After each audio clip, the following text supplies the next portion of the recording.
Part 2 है, जिसमें हमारे गुरुजी हमारा मार्गदर्शन करते हुए हमें जो कवच पाठ है, बगलामुखी माता का कवच पाठ, मंत्र जाप एवं कुछ अधिक विशेष जानकारियां हैं उनके बारे में बताएंगे। तो गुरुजी कृपया करके हमारा मार्गदर्शन करें। जय सीताराम। जैसा कि आप जानते हैं, ब्रह्मास्त्र महाविद्या में के सर्वसे प्रमुख 10 महाविद्याओं में से माँ बगलामुखी 8वीं महाविद्या है। यह माँ बगलामुखी स्तंभन शक्ति की अधिष्ठात्री है। इनमें संपूर्ण ब्रह्मांड की शक्ति का समावेश है। माता बगलामुखी की उपासना से शत्रुनाश, वाक सिद्धि, वाद विवाद में विजय प्राप्त होता है। इनकी उपासना से शत्रुओं का नाश होता है तथा भक्त का जीवन हर प्रकार की बाधा से मुक्त होता है। सतयुग में महाविनाश उत्पन्न करने वाले ब्रह्मांडीय तूफान हुआ, जिसके संपूर्ण विश्व नष्ट होने लगा। इससे चारों ओर हाहाकार मच जाता है और अनेक लोग संकट में पड़ जाते हैं। संसार की रक्षा करना असंभव हो गया, जिसे देखकर भगवान विष्णु जी चिंतित हो गए। भगवान विष्णु ने कठोर तपस्या किया। इस समस्या का कोई हल न पाकर वह भगवान शिव को स्मरण करने लगे। तब भगवान शिव ने उनसे कहते हैं कि शक्ति के अतिरिक्त अन्य कोई इस विनाश को रोक नहीं सकता है, अतः आप उनकी शरण में जाएं। तब भगवान विष्णु ने हरिद्रा सरोवर के निकट पहुंच करके कठोर तप करते हुए भगवान विष्णु ने जप करके महात्रिपुरा सुंदरी को प्रसन्न किया। देवी शक्ति उनकी साधना से प्रसन्न हुई और सौराष्ट्र क्षेत्र के हरिद्रा झील में जल क्रीड़ा करती महापीठ देवी के हृदय में दिव्य तेज उत्पन्न हुआ।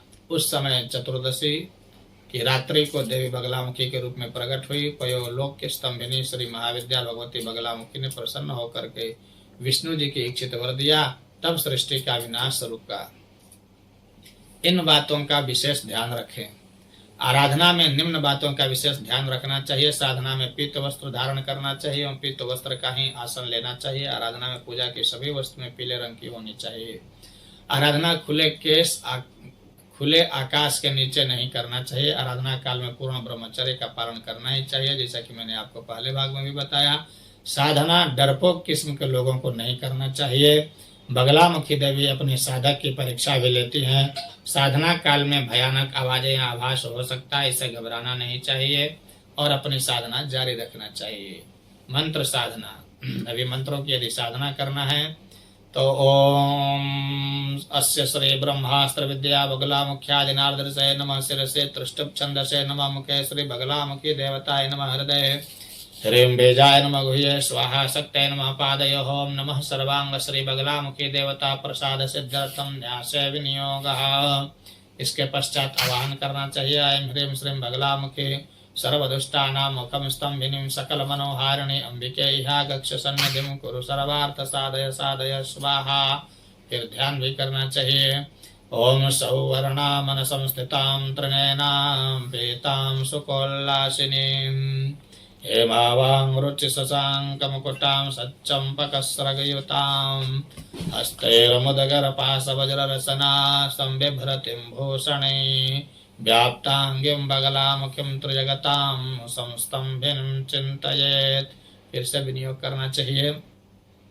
ओम श्री बगलामुखी ब्रह्मास्त्र मंत्र कवचस्य भैरव ऋषि विराट छंद श्री बगलामुखी देवता क्लीं बीजम ऐं शक्ति श्रीं कीलकं मम मनो अभिलिषित इष्ट कामना सिद्ध्यर्थे विनियोगः। न्यासः भैरव ऋषये नमः शिरसि ओम विराट छंदसे नमः मुखे श्री बगलामुखी देवताय नमः हृदय ओम क्लीं बीजाय नमः गुह्ये ओम ऐं शक्तये नमः पादयो ओम क्लीं कीलकाय नमः नाभौ ओम मम परस्य मनोभिलिषित विनियोगे नमः सर्वांगे संकल्पः ओम विष्णु अद्य श्री आंगिरस बारस्पत भरद्वाज गोत्रोत्पन्नः तु कुमार शरमण गोत्रोत्पन्नः मम समस्त शत्रु स्तंभनाय बगलामुखे जप पूजनमहं करिष्ये।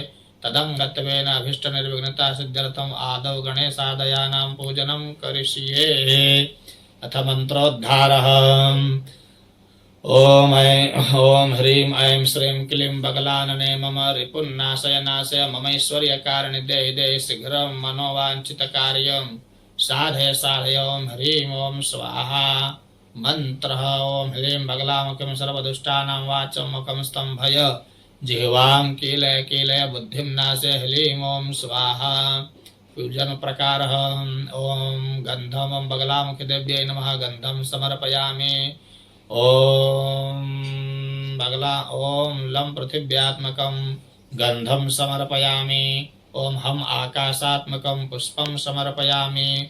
ओम यम वायु आत्मकं धूपं समर्पयामि। ओम रम तेजसात्मकं दीपं दर्शयामि। ओम वम अमृतात्मकं नैवेद्यं निवेदयामि। ओम सौम सर्वात्मकं सर्वोपचारम समर्पयामि। इस प्रकार से फिर प्रार्थना करना चाहिए। अब इस प्रकार से प्रार्थना करें। जिह्वाग्रमादा यकरेण देवीं वामेन शत्रुं परिपीडयन्ति गदाभिघातेन च दक्षिणेन पीताम्बराढ्यां दिविभुजां नमामि। अब क्षमा प्रार्थना करना है। आवाहनं न जानामि विसर्जनं पूजां चैव न जानामि क्षम्यतां परमेश्वरी।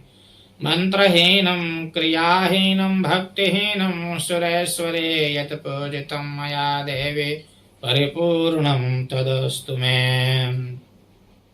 इस प्रकार से बगलामुखी कवच का भी पाठ करना चाहिए। ओम शिरो में पातु।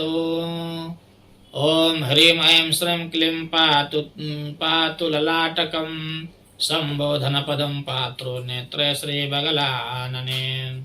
श्रुत मम रिपुं पातु नासिकां नाशयद्वयं पातु गण्डौ सदा मामैश्वर्यण्यान्तं तु मस्तकम्। देहदवन्दं सदा जिह्वां पातु शीघ्रं वचो मम कण्ठदेशं मनः पातु वाञ्छितं बहुमूलकम्। कार्यं साधयद्वन्द्वं तु करो पातु सदा मम मायायुक्ता तथा स्वाहा। हृदयं पातु सर्वदाष्टाधिकचत्वारिंशद्दण्डाढ्या बगलामुखे रक्षां करोतु सर्वत्र गृहेरण्ये सदा मम।